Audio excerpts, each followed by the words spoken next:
Good morning. I hope everybody's doing well. We're going to be out of school for a while, so I'm going to keep recording these videos for you. Okay, so today we're learning about section 10.2, which is inverses. And we have done inverses before, so remember that every time I say what's the first thing we do anytime we find an inverse is we switch x and y. Okay? Let's talk about some vocabulary before we get into actually doing some of these inverses. So, vertical line test. This is where you draw a vertical line down a graph and it can only touch the graph in two places. Sometimes it's called a pencil test, vertical line test. Okay? I will always abbreviate this as VLT. The horizontal line test is the same thing. We're just going horizontal and cutting it. So horizontal line test, okay? So what this is saying is the inverse of a function takes the output answer and comes back to the original starting value. Basically, we're switching x and y and then solving for y. The notation is f -1. Okay, that means the inverse. Whenever you have that -1 power, we're talking about an inverse of a function. And then 1-to-1 means both the original function and the inverse are functions, which means they pass the vertical and the horizontal line test. So remember when we talked about the vertical line test, we're making sure that x doesn't repeat. So basically the x is not cheating on the boy y, okay? So, and that would be a function if it passes the vertical line test. So to be a 1-to-1 function, the x or the y can't repeat. So you have to pass the vertical line test and horizontal line test, okay? So basically, you're gonna draw a vertical line and see if it crosses more than once. You're gonna draw a horizontal line and see if it crosses more than once. And if you get yes or no for both answers, then it would be a 1-to-1 function. Neither the girl or the boy is cheating. Okay, so when we talk about this, you have to restrict the domain in order for something to be an inverse. Okay, so here's an example. This function is not 1-to-1 because when I draw this horizontal line, it touches in two places. So vertical line test would be yes, horizontal line test would be no, and so the answer would be not 1-to-1. Okay, you have to have both functions be, both the vertical line test has to pass and the horizontal line test has to pass. So we're talking about, we have to have both yeses in order to get a 1-to-1 function, okay? This one is 1-to-1 because it passes both the vertical and the horizontal line test.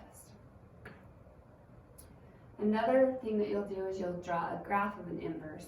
So when you draw the graph of an inverse function, you're going to identify 3 points on the graph. And some of the graphs will have an exact starting point, and you want to note that that's the starting point so that you don't draw an arrow and keep going if you're not supposed to. Okay, on this one, the arrows aren't on here, but we do have arrows going both directions. So we don't need to worry about having a starting point or an end point. This ordered pair here is -1, -2. This ordered pair here is 1, 1. And then this one is 2, 5. Okay, so I've identified 3 different ordered pairs on the original function. And then for the inverse function, we switch x and y. So I'm just going to switch these places. So my inverse is going to be -2, -1, 1, 1, and 5, 2. Okay, so we get those 3 points. So now I'm going to go to those 3 points. So -2, -1 is going to be right here. 1, 1 is going to be the same. And then 5, 2 is right here. And then we connect them. So when we draw an inverse function,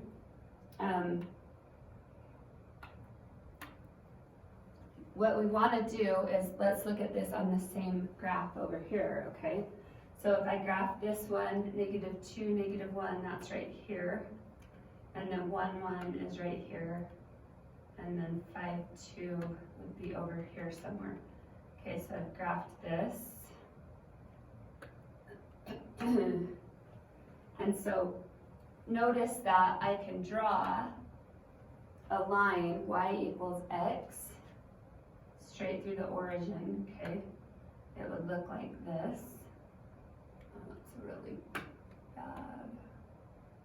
Move it down a little bit, okay? So it goes right through the origin. So what you're gonna notice is that the original function, so f of x, and the inverse are reflections across the line y equals x, okay? So it's a mirror image across the line y equals x. So if the blue graph is about this far away, then the inverse is going to be about that far away. And if the blue graph is touching y equals x, then so will the inverse function. Okay, so you could kind of look at it like that, where it kind of mirrors each other. Okay, so let's put that in our notes. An inverse function and the function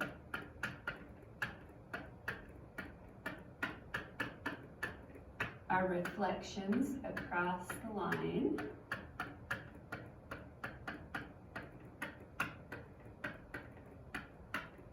Okay, an inverse function and the function are reflections across the line. Y equals x. So the line y equals x is the line that goes through 0, 0, 1, 1, and -1, -1. Okay, this is our linear function. So this is your line y equals x. So an inverse function is going to reflect across this line. It's not going to reflect straight from here to here, or from here to here like an even function, or like a x-axis or y-axis symmetry. Not symmetry, reflection. It's going to be right across the diagonal. Okay, so make sure you're not reflecting across the x or the y. Okay, so then most of the time what we're going to be doing is finding an inverse algebraically. So to find an inverse algebraically, the first step is switch x and y. And the second step is to solve for y. Okay, so anytime you have an f of x, you're going to cross it off and write y. Because you're looking at that going, well, how can I switch x and y? It doesn't have a y, right? But it does. F of x is the same as y. It just needs the output value. So if I have y equals 5x plus 7, I'm going to switch the places for the x and the y. So instead of writing y here, I'm going to write x. And instead of writing x here, I'm going to write y. Everything else stays the same. So x equals 5y plus 7. Okay, so this was our first step. We switched x and y.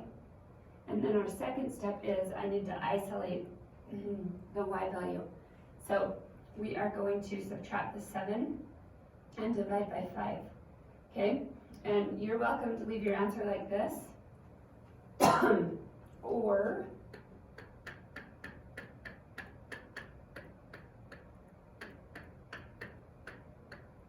you can simplify it so that it has two fractions. Okay, so either one of these answers is fine. Okay, here's another example. So we're just going to keep following those same steps. So our first step is to switch x and y.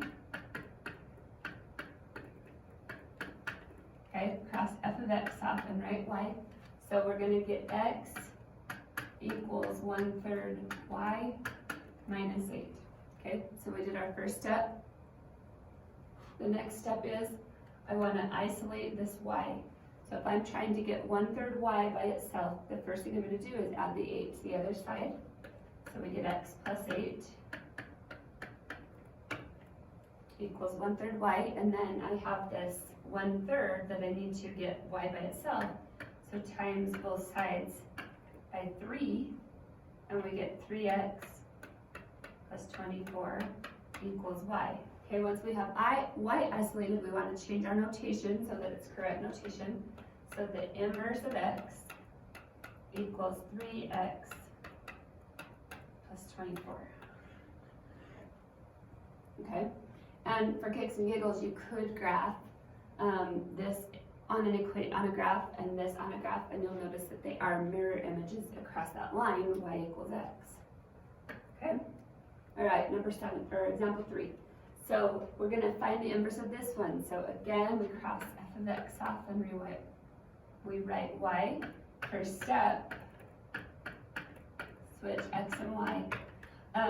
I'm not doing the colors because what I've noticed is it's harder to see green or red on here than it is to see blue or black. So I'm not doing the red, green, blue like we did in our notes a couple of times. Okay, this is just I'm gonna try and make it so you can see it.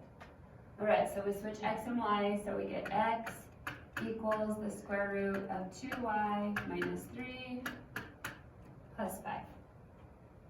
Okay, so I need to isolate the y.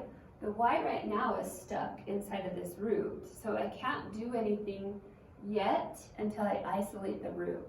So if I want to get this whole thing by itself, I need to get rid of this plus 5 that's on the end of it because that's not part of my graph, right? So I'm going to subtract the 5, which becomes x minus 5. I can't add x and 5 together, I just leave it x minus 5, okay? So it's going to stay x minus 5 on this side of the equation.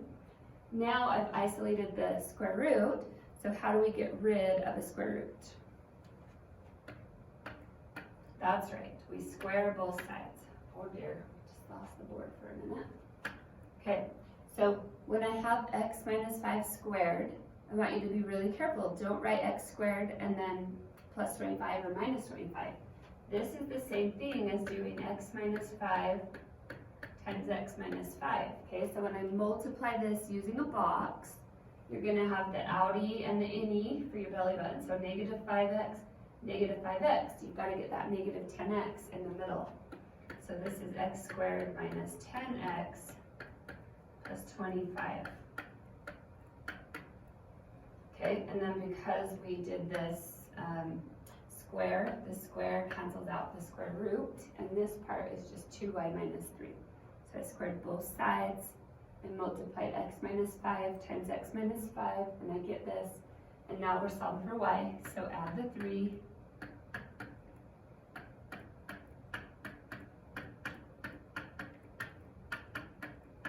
And divide by 2. Okay, so instead of writing y equals, we're going to write the function, inverse function, x squared minus 10x plus 28 divided by 2. Okay, now if we want to simplify that, we could divide everything by 2. You don't have to though, so there's not really a reason to do it, but this would be minus 5x plus 14, okay? So we could divide each term by 2, and that would give us this as our other answer, okay? All right, 2 more examples. So this is when, so the first one was linear, then we did a square root, now we're doing a square, okay? Now right here, this says when x is less than or equal to 3, okay, we don't really need to worry about it. This is just making sure that our inverse is a function, okay? So our inverse is a square root, and so even though the domain of x minus 3 squared is a u, and that domain is any number, when I take an inverse of a square, I'm going to get a square root. And the square root can't be negative inside. As you know, we find that breaking point, we draw the number line, we look and see is it this side or this side, right? Our teapot, okay? So when I find this inverse, it's going to be a square root, and it's going to have to be less than or equal to 3 to make it a correct inverse. So basically, long story short, you can kind of ignore this, okay? We're not really paying attention to that.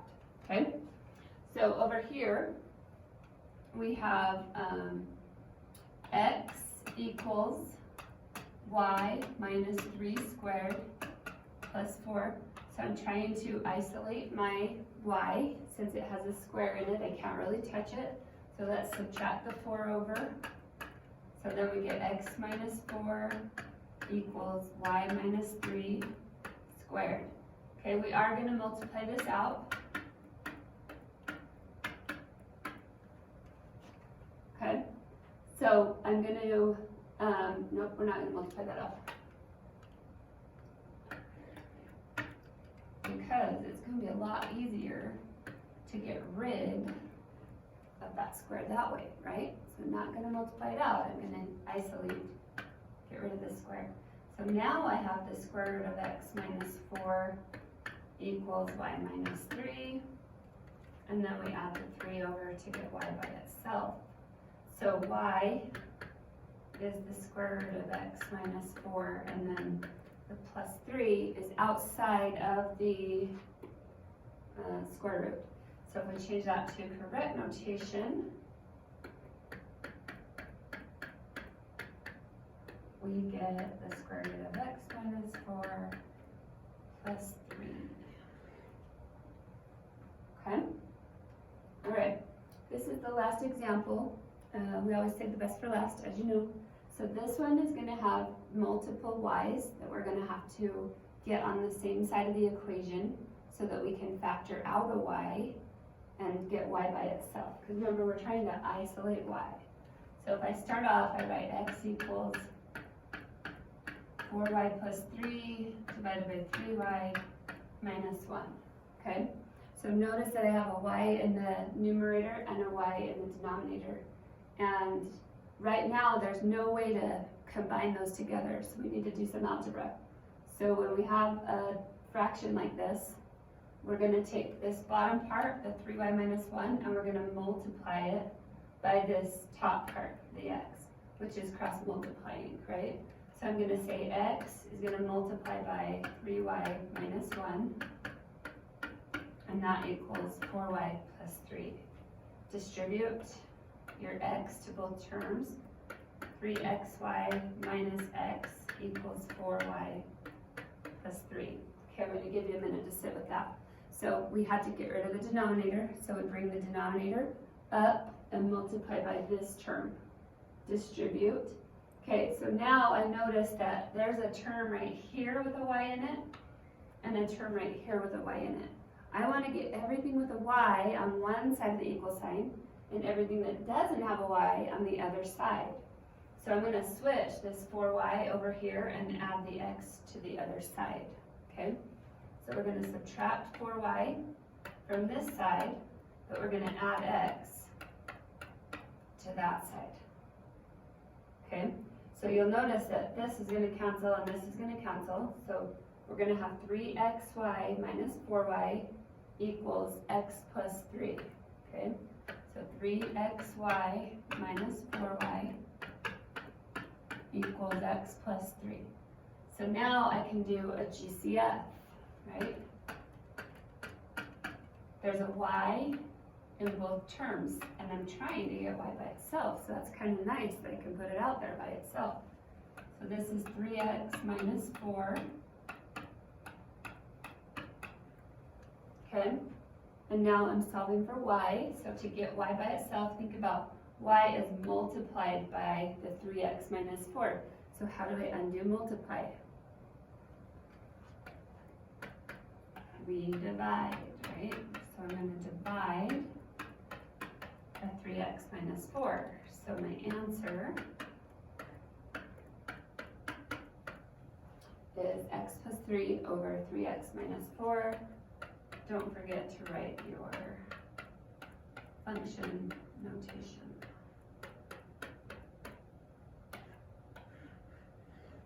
Okay, so once again, we switch x and y and we solve for y. And then if we're doing a drawing or a graph of an inverse function and a function, we reflect across the line y equals x. Okay.